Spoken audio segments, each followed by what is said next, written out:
생명의 주님, 새로운 한 주를 허락하심에 감사드립니다.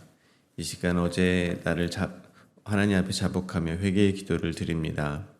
우리 언어가 주님을 높이는 말을 하는지 돌아봅니다.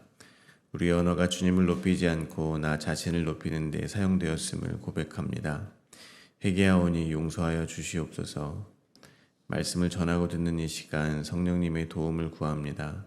성령 하나님 도와주셔서 주님의 마음을 온전히 전하게 하시고 깨닫게 하여 주시옵소서. 예수 그리스도 이름으로 기도하오며 하늘에 계신 아버지, 오늘 제가 주님의 임재 안에서 살고 주님을 더욱더 기쁘시게 하기를 기도합니다. 주 예수님, 오늘 제가 저의 십자가를 지고 주님을 따르기를 기도합니다. 성령님, 오늘 성령님이 저를 충만하게 채워주시고 성령의 열매, 사랑과 희락과 화평과 오래 참음과 자비와 양선과 충성과 온유와 절제가 제 삶 속에서 익어갈 수 있도록 해 주시기를 기도합니다. 아멘. 이번 주 수, 목, 금 새벽 기도회는 제주 성지순례의 관계로 온라인으로만 예배를 드립니다. 베델에서는 예배가 없으니 차고 없으시기 바랍니다. 말씀을 나누겠습니다. 오늘 저희들에게 주신 하나님의 말씀은 사도행전 14장 1절에서 18절 말씀입니다. 저 여러분이 한 절씩 교독하겠습니다. 이에 이고니온에서 두 사도가 함께 유대인의 회당에 들어가 말하니 유대와 헬라의 허다한 무리가 믿더라. 그러나 순종하지 아니하는 유대인들이 이방인들의 마음을 선동하여 형제들에게 악감을 품게 하거늘 두 사도가 오래 있어 주를 힘입어 담대히 말하니 주께서 그들의 손으로 표적과 기사를 행하게 하여 주사 자기 은혜의 말씀을 증언하시니 그 시내의 무리가 나뉘어 유대인을 따르는 자도 있고 두 사도를 따르는 자도 있는지라. 이방인과 유대인과 그 관리들이 두 사도를 모욕하며 돌로 치려고 달려드니 그들이 알고 도망하여 루가오니아의 두 성 루스드라와 더베와 그 근방으로 가서 거기서 복음을 전하니라. 루스드라에 발을 쓰지 못하는 한 사람이 앉아 있는데 나면서 걷지 못하게 되어 걸어본 적이 없는 자라. 바울이 말하는 것을 듣거늘 바울이 주목하여 구원받을 만한 믿음이 그에게 있는 것을 보고 큰 소리로 이르되 내 발로 바로 일어서라 하니 그 사람이 일어나 걷는지라. 우리가 바울이 한 일을 보고 루가오니아 방언으로 소리질러 이르되 신들이 사람의 형상으로 우리 가운데 내려오셨다 하여 바나바는 제우스라 하고 바울은 그 중에 말하는 자이므로 헤르메스다 하더라. 시외 제우스 신당의 제사장이 소와 화환들을 가지고 대문 앞에 와서 무리와 함께 제사하고자 하니 두 사도 바나바와 바울이 듣고 옷을 찢고 무리 가운데 뛰어 들어가서 소리질러 이르되 여러분이여 어찌하여 이러한 일을 하느냐. 우리도 여러분과 같은 성정을 가진 사람이라. 여러분에게 복음을 전하는 것은 이런 헛된 일을 버리고 천지와 바다와 그 가운데 만물을 지으시고 살아계신 하나님께로 돌아오게 함이라. 하나님이 지나간 세대에는 모든 민족으로 자기들의 길들을 가게 방임하셨으나 그러나 자기를 증언하지 아니하신 것이 아니니 곧 여러분에게 하늘로부터 비를 내리시며 결실기를 주시는 선한 일을 하사 음식과 기쁨으로 여러분의 마음에 만족하게 하셨느니라 하고 이렇게 말하여 겨우 우리를 말려 자기들에게 제사를 못하게 하니라. 아멘. 바울은 비시디아 안디옥에서 머물며 회당에서 복음을 전했습니다. 그들이 전한 복음의 내용은 간단하게 십자가에서 못 박혀 죽었다가 3일 만에 부활하신 예수 그리스도를 믿으라는 것이었습니다. 그러면 이방인이든 유대인이든 모두 의롭게 될 수 있다는 것입니다. 이 복음이 선포되자 복음을 받아들인 사람이 있었던 반면에 시기가 가득해진 사람들이 있었습니다.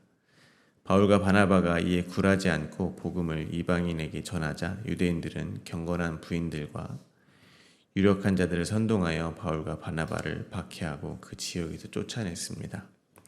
오늘 본문은 이어서 이고니온으로 이동한 이후의 이야기입니다. 오늘 본문은 세 문맥으로 나누어 묵상하도록 하겠습니다. 첫 번째 문맥은 1절부터 7절입니다. 이고니온에 도착하여 바울과 바나바가 복음을 전하자 예수님을 믿는 사람들과 바울과 바나바를 핍박하는 사람들이 생겼습니다. 두 번째 문맥입니다. 8절부터 13절입니다. 루스드라에 이르러 나면서부터 걷지 못한 한 사람에게 말씀하여 걷게 하니 무리가 바울과 바나바를 제우스와 헤르메스라 하여 제사를 드리려고 했습니다. 세 번째 문맥입니다. 14절부터 18절입니다. 바울과 바나바는 자신들은 신이 아니라 똑같은 사람이니 제사를 하지 못하게 했습니다. 첫 번째 문맥 1절입니다. 이에 이고니온에서 두 사도가 함께 유대인의 회당에 들어가 말하니 유대와 헬라의 허다한 무리가 믿더라. 비시디아 안디옥에서 유대인들에게 쫓겨난 바울과 바나바는 이고니온이라는 곳에 왔습니다. 1절에서 먼저 주목할 것은 이들이 이곳에 쫓겨서 왔다는 것입니다. 그리고 오늘 본문 6절에 의하면 두 사도는 또다시 쫓겨서 루스드라로 가게 됩니다. 바울과 바나바가 선택된 장면을 다시 떠올리게 됩니다. 그들은 성령 하나님에게서 택함을 받았고 보내짐을 받았습니다. 그리고 이러저러한 상황에 의해서 계속해서 이동하고 있다는 것입니다. 성령 하나님께서는 이들을 한 곳에 머무르게 하지 않으신다는 것입니다. 바울과 바나바가 어디로 갈지 계획하는 것이 아니라 그들은 성령이 이끄신 대로 옮겨지고 있다는 것입니다. 이를 통해서 저희는 성도의 삶의 수동성에 대해서 다시 한번 생각해 볼 수 있게 됩니다. 저희가 오늘을 기쁘게 보내지 못하는 이유 중에 하나는 아마도 걱정이 많아서일 것입니다. 걱정이 많은 이유는 미래가 불확실하기 때문입니다. 그러나 오늘 본문에서 보는 바와 같이 믿음의 성도들이 가는 발걸음은 성령 하나님께서 인도하고 계시다는 것입니다. 그러나 그 방법은 언제나 평화롭지만은 않습니다. 성도들의 기도를 받으며 파송을 받을 수도 있고 핍박을 피해서 도망가는 것일 수도 있다는 것입니다. 저희 모든 것을 유연하게 받아들일 마음의 준비가 필요하다고 생각합니다. 또한 성도가 이동하는 것은 다른 목적이 있을 수 없다는 것입니다. 사업을 하며 이동하게 되어도 공부를 하며 가게 되어도 선교사로 가게 되어도 마찬가지라고 생각합니다. 각자 손에 든 것이 무엇이든지 성도의 삶의 목적은 복음을 살아내고 전하기 위함이라는 것입니다. 결코 다른 목적이 있을 수 없다고 생각합니다. 성령 하나님께서는 저희로 하여금 복음을 전하게 하시며 그리고 그곳에서 예수 그리스도의 부활의 증인이 되게 하기 위하여 저희를 옮기신다는 것을 믿으시기 바랍니다. 또 한 가지 주목할 것은 바울과 바나바는 이고니온에서도 자신들이 원래 하던 대로 지역의 회당을 찾아가 복음을 전했다는 것입니다.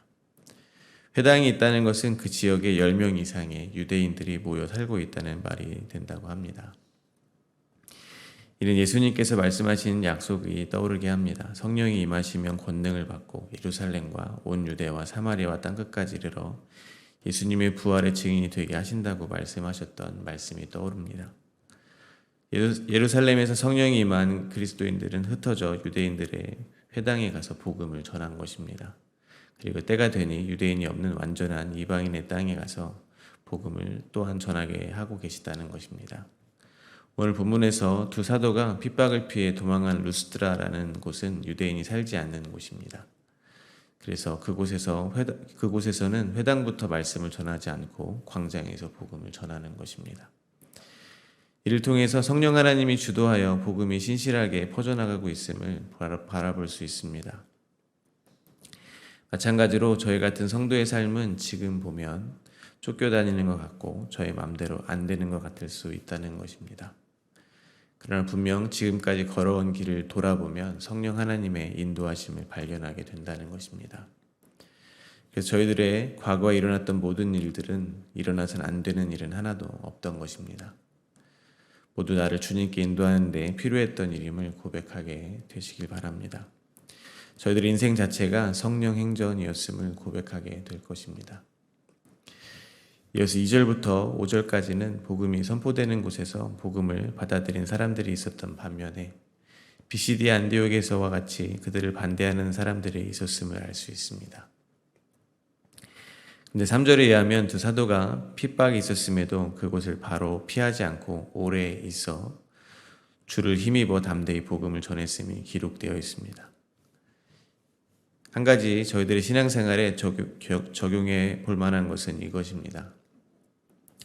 사도들은 자신들에게 불리하게 변해가는 상황 속에서 바로 도망가지 않았다는 것입니다. 오래 머물러 있었고 주를 힘입어 담대히 복음을 전했다는 것입니다. 이미 말씀드린 것처럼 저희는 신앙생활을 하면서 어딘가 이동을 해야 하는 시기에 많은 경우 상황이 그렇게 저희를 몰아가는 것을 보게 됩니다. 그러나 그렇다고 해서 힘든 일이 생기기만 하면 내가 옮겨야 하는 것인가, 그만둬야 하는 것인가 하는 사인은 아니라는 것입니다. 성도는 먼저 견뎌야 합니다. 인내해야 한다는 것입니다.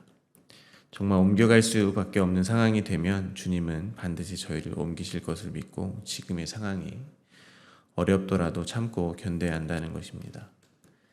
지금 저희의 삶을 허락하시고 주관하시는 주님을 믿고 우선은 허락한 그 상황을 주님을 힘입어 견뎌내는 것이 복음을 살아내는 성도의 모습임을 잊지 마시기 바랍니다. 두 번째 문맥입니다. 성령 하나님께서는 바울과 바나바를 루스드라로 옮기셨습니다. 앞서도 말씀드렸지만 루스드라에는 회당이 없습니다. 그 말은 회당을 세울 만큼의 유대인이 모여 살지 않았다는 것입니다. 그야말로 이방인들만 모여있고 유일하신 하나님도 잘 모르는 곳에 가서 복음을 전하게 된 것입니다. 그들이 루스드라에서 복음을 전할 때 한 사람을 만나게 됩니다. 8절입니다. 루스드라에 발을 쓰지 못하는 한 사람이 앉아 있었는데 나면서 걷지 못하게 되어 걸어본 적이 없는 자라.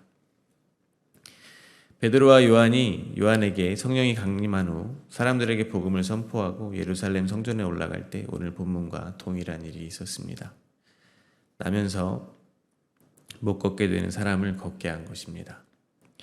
이는 예수님께서 공생애를 시작하시면서 광야에서 사탄의 시험을 이기시고 천국을 전파하시고 12제자를 부르신 후 갈릴리에서 두루 다니시며 회당에서 가르치시고 백성들의 병과 모든 약한 것을 고쳐주신 것과도 흡사합니다.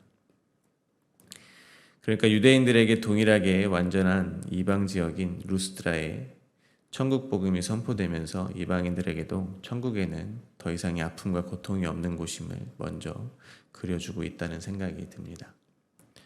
특히 사도행전의 저자인 누가는 그를 태어나면서부터 한 번도 걷지 못한 자라고 기록함으로써 그는 걸을 수 있는 어떠한 가능성도 없는 자라는 사실을 저희들에게 강조합니다.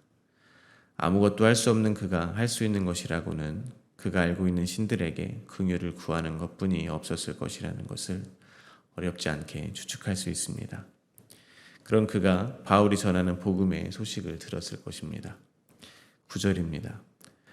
바울이 말하는 것을 듣거늘 바울이 주목하여 구원받을 만한 믿음이 그에게 있는 것을 보고 그가 바울이 복음을 선포하는 소리를 들을 때 바울은 그에게 구원받을 믿음이 있다는 것을 알아봤습니다. 여기서 구원을 받다라는 단어는 먼저는 병이 치유되는 것을 말합니다. 그러나 그것은 더 넓은 의미로 그에게 구원받을 만한 믿음이 있었다는 것을 말하는 것일 것입니다. 오직 누군지도 모르는 신에게 자신을 불쌍히 여겨달라고 기도를 할 수밖에 없던 그 안진뱅이에게 바울이 전하는 예수님의 이야기는 정말 신세계였을 것입니다. 우상의 특징은 복을 받기 위해서는 반드시 그만큼의 대가를 지불해야 합니다. 돈이든 이웃을 향한 선행이든 절제되고 깨끗한 삶이든 뭐든 먼저 대가를 지불해야 복이든 칭찬이든 받는 게 우상의 특징입니다. 그러니까 유대인들이 하나님을 우상처럼 믿었기에 그들은 계속해서 하나님이 기뻐하실 것이라는 행동을 정해놓고 지키며 선민의식에 빠져 있었기 때문에 유대인들은 바울이 전하는 예수님의 이야기를 받아들이지 못했던 것입니다. 십자가 복음을 받아들이는 순간 자기들이 해왔던 모든 올바르고 깨끗한 삶이 아무 가치가 없는 것이 되기 때문입니다.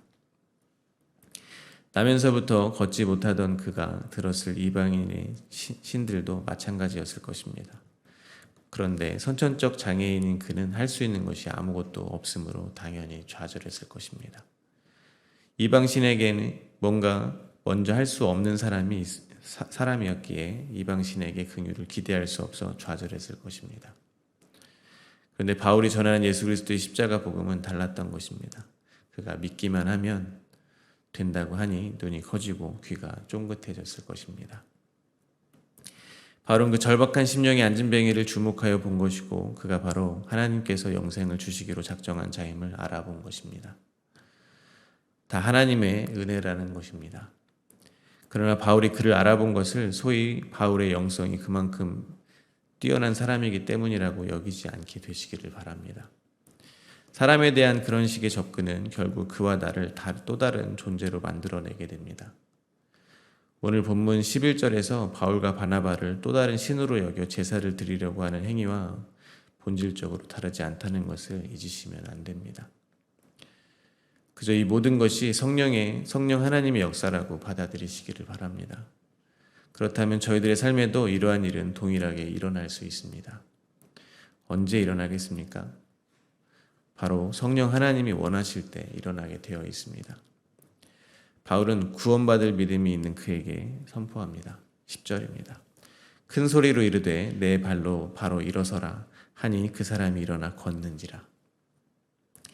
예수님께서 중풍병자를 고치시고 서기관들에게 중풍병자에게 내 죄사함을 받았느니라 하는 말과 일어나 내 상을 가지고 걸어가라 하는 말 중에서 어느 것이 쉽겠느냐라고 말씀하신 것이 생각이 납니다. 죄사함을 받았다라고 선포하는 것은 사실 눈에 보이지 않습니다. 그러나 일어나 걸어라 라고 말하는 것은 당장 눈에 보이는 기적이 일어나야 한다는 것입니다. 정말로 확신이 없으면 절대 할 수 없는 선포라는 것입니다. 그러나 이건 역시 바울의 능력이 아님을 기억해야 합니다. 다시 말씀드리지만 이것을 바울의 개인의 능력으로 여겨서 바울을 나와는 다른 어떤 존재, 즉 또 다른 신으로 만들어서는 안 될 것입니다. 바울의 이러한 역사는 오늘 본문 3절에 나오는 것처럼 주님께서 그들의 손으로 표적과 기사를 행하게 하여 주신 것뿐입니다. 그 목적은 바울이 루스드라에서 선포한 복음, 나면서부터 걷지 못한 그 사람이 주목했던 그 복음, 즉 주의 은혜의 말씀을 확증하기 위해 필요하기 때문이라는 것을 잊으시면 안 될 것입니다. 그러나 바울이 나면서부터 걷지 못하는 사람을 말씀으로 고치는 것을 보고 그곳에 모여있던 사람들은 바울과 바나바를 그들이 모시고 있는 우상인 제우스와 헤르메스가 사람의 형상으로 내려왔다고 환호했습니다. 그리고 제우스 신전의 제사장들이 황소와 화환을 들고 왔습니다. 바울과 바나바에게 제사를 드리기 위해서입니다. 이에 두 사도는 다음과 같이 반응합니다. 14절과 15절입니다. 두 사도 바나바와 바울이 듣고 옷을 찢고 무리 가운데 뛰어들어가 소리질러 이르되 여러분이 어찌하여 이러한 일을 하느냐? 우리도 여러분과 같은 성정을 가진 사람이라. 여러분에게도 복음을 전하는 것은 이런 헛된 일을 버리고 천지와 바다와 그 가운데 만물을 지으시고 살아계신 하나님께로 돌아오게 함이라. 두 사도는 옷을 찢고 무리 가운데 뛰어들어갔습니다. 자기들도 사람이라는 것을 밝힙니다. 바울과 바나바의 모습을 통해서 이들이 하나님의 영광을 자신들이 취하는 것, 즉 자기가 하나님이 되는 죄를 얼마나 큰 것으로 여기는지를 보게 됩니다. 저희들에게도 이러한 마음이 동일하게 있기를 바랍니다. 그리고 바울과 바나바의 안타까움을 조금 더 깊이 생각해 보면 이들이 안타까워하는 것은 그들이 제사를 드리려고 하는 것에 있다고 생각이 됩니다. 바울과 바나바가 전하는 복음이 유대인들에게 부딪혔던 이유가 무엇이었습니까? 한마디로 율법을 지키는 것이 이제는 아무 소용이 없다고 하는 것이기 때문일 것입니다. 대표적인 율법 지킴은 희생제사입니다. 그 종교의식을 행할 수 있는 종교 지도자들을 그것을 이용해 자신들과 회중들이 뭔가 다르다는 것을 강조하고 그 특권을 누렸을 것입니다. 그런데 바울이 전한 복음은 어린 양으로 오신 예수님께서 십자가에서 죽으심으로 이제 그리스도의 영, 성령 하나님으로 이미 성도가 연합이 되었으니 더 이상의 희생제사는 필요 없다는 것입니다.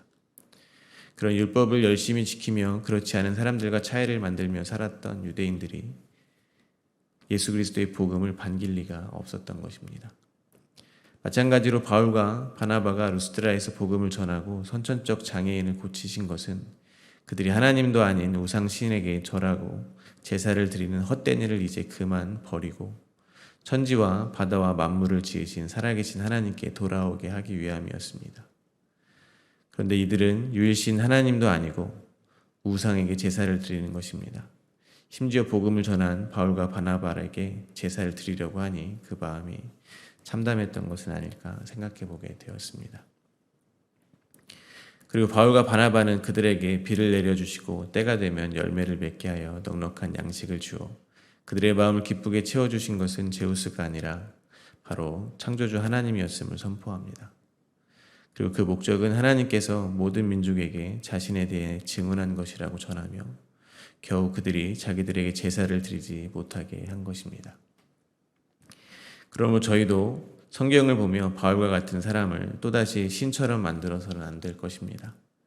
바울을 사용하고 계시는 성령 하나님께 모든 시선이 가게 되기를 바랍니다. 저희가 성경 속 인물이나 신앙이 좋아 보이는 어떤 사람을 존경하고 존중하는 것은 매우 좋은 일입니다. 그러나 그것을 넘어서 그들이 뭔가 나와는 다른 존재라고 생각한다면, 즉 내 안에 성령님이 계심에도 사람에게 먼저 가서 머리를 숙인다면 그건 어쩌면 내가 그를 신으로 생각하고 있다는 것일 수 있음을 깨달아야 합니다. 내가 사람에게 제사를 드리고 있는 것일 수 있음을 깨달아야 한다는 것입니다. 또 하나님을 생각할 때 늘 뭔가 해드려야 할 것 같고 내 행동의 옳고 그름에 따라 하나님의 사랑이 달라질 것 같이 두렵다면 저희는 하나님을 예배하는 것이 아니라 우상에게 제사를 드리고 있는 것일 수 있다는 것을 또한 생각해야 합니다. 하나님은 저희의 외모를 보지 않습니다. 하나님은 저희 중심에 있는 예수 그리스도만을 보시며 저희를 기뻐하시기로 작정하셨다는 것을 잊으시면 안 될 것입니다. 말씀을 맺겠습니다. 성경에서 만나는 바울과 바나바의 선교 여행의 이야기를 통해서 가장 주목받아야 되는 것은 바울과 바나바가 전하고 있는 복음의 메시지일 것입니다. 바울과 바나바가 얼마나 어렵고 멋지게 복음을 전파했느냐가 중심이 되어버리면 오늘도 성경은 그렇게 하지 못하는 저희를 정죄하는 책이 되고 말 것입니다. 저희가 또다시 저희의 행위로 저희가 진짜 성도인지 아닌지를 증명하려고 하게 된다는 것입니다. 바울이 유대인 회당을 다니면서 유대인들에게 돌을 맞아가며 전한 복음은 그들의 율법주의를 무력화시키는 것이었음을 잊으시면 안 될 것입니다. 하나님께서는 제사를 원하지 않습니다. 하나님께서는 태어나서 단 한 번도 걸어본 적 없던 그 사람의 상한 심령을 원하십니다. 바나바와 바울이 안디옥 교회 사람들을 1년간이나 가르치며 확인했던 것처럼 복음을 전하는 것 이전에 정말 심사숙고해서 돌아보아야 하는 것은 복음의 내용일 것입니다. 내가 전하는 복음이 그를 죄에서 자유케 하는 것인지 아니면 율법으로 다시 묶어버리고 있는 것은 아닌지 돌아보아야 할 것입니다. 오늘 하루도 나면서 한 번도 걸어본 적 없는 사람의 갈급한 심령으로 바울이 전하고 있는 은혜의 복음을 사모하시게 되시기를 소망합니다. 그래서 그리스도 안에서 진정한 자유를 누리시는 하루가 되시기를 간절히 소망합니다.